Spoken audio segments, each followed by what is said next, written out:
Gone this morning. And in a matter of hours, President Trump will be heading down to the battleground state of Ohio for a big campaign rally just one day after the second round of Democratic debates. The parties divide on full display again last night as former Vice President Joe Biden spent a lot of time fending off attacks from all sides.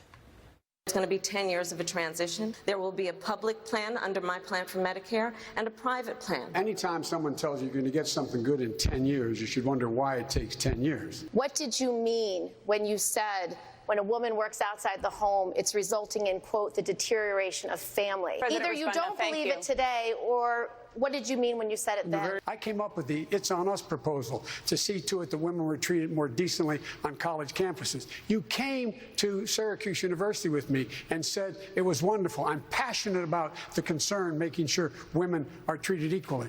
I don't know what's happened except that you're now running for president. If you want to compare records, and frankly, I'm shocked that you do, I am happy to do that. Why did you announce on the first day a zero-tolerance policy of stop and frisk and hire Rudy Giuliani's guy in 2007 when I was trying to get rid of the crack cocaine? Mr. Vice President, there's a saying in my community, you're dipping into the Kool-Aid and you don't even know the flavor. You need to... Peter Doocy is live from Detroit, where that all went down last night. Hey, Peter, good morning. Good morning, Sandra. For a lot of the debate last night, Joe Biden was listening to candidates who support Medicare for all and hearing them talk about no copays and no deductibles and no premiums. And he was warning others on the stage, like Kamala Harris and Bill de Blasio. He thinks that's too expensive and it's too good to be true.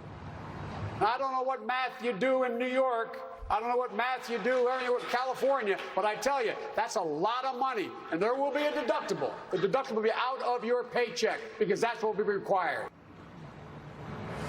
Kamala Harris, who supports transitioning to a version of Medicare for all, brought numbers of her own, though, accusing Biden of drafting a health care policy that could leave 10 million Americans uninsured. In 2019 in America, for a Democrat to be running for president with a plan that does not cover everyone, I think is without excuse.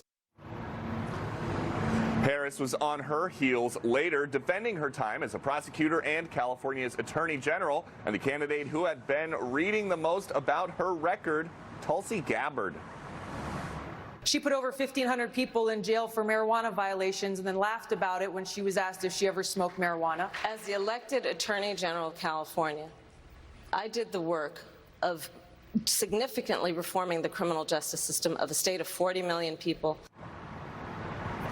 There was statewide agreement that too many illegal immigrants are being deported, a trend that started during the Obama administration. So Bill de Blasio was wondering why Joe Biden didn't tell his old boss to stop deporting so many people. Did you say those deportations were a good idea? Or did you go to the president and say, this is a mistake, we shouldn't do it? Which one? I was vice president. I am not the president. I keep my recommendation to him in private.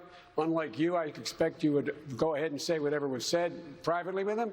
You invoke President Obama more than anybody in this campaign. You can't do it when it's convenient and then dodge it when it's not. After last night, Democratic primary voters have a clearer choice than they did before the debate started.